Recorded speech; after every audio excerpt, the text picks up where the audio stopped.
లైంగిక వేధింపుల ఆరోపణలు ఎదుర్కొంటున్న ప్రముఖ టాలీవుడ్ కొరియోగ్రాఫర్ జానీ మాస్టర్కు ఉప్పరపల్లి కోర్టు షాక్ ఇచ్చింది. ఆయనకు 14 రోజుల వరకు రిమాండ్ విధించింది. అక్టోబర్ 3వ తేదీ వరకు జానీ మాస్టర్ పోలీసుల రిమాండ్లోనే ఉండనున్నారు. కోర్టు రిమాండ్ విధించాక జానీ మాస్టర్ను చెంచల్గూడ జైలుకు తరలించారు. జానీ మాస్టర్ తన వద్ద పనిచేసే అసిస్టెంట్ కొరియోగ్రాఫర్పై లైంగిక వేధింపులకు పాల్పడిన వివాదం సినీ రాజకీయ వర్గాల్లో తీవ్ర కలకలం రేపింది.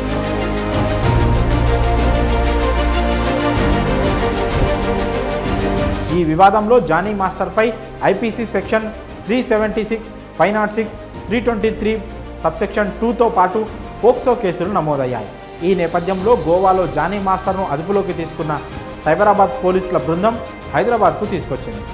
ఆ తర్వాత రాజేంద్రనగర్ సిసిఎస్ కార్యాలయంలో సీక్రెట్గా విచారించిన అనంతరం జానీ మాస్టర్ను ఉప్పరపల్లి కోర్టు ముందు హాజరుపరిచారు.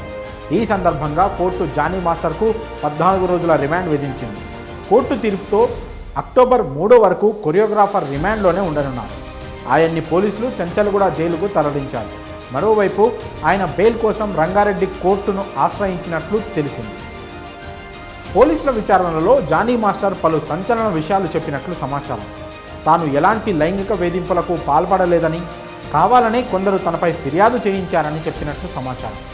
న్యాయపరంగా పోరాడి నిజాయితీగా బయటికొచ్చి తనను ఇరిగించిన వాళ్లను వదిలిపెట్టనని జానీ మాస్టర్ హెచ్చరించినట్లు తెలుస్తోంది.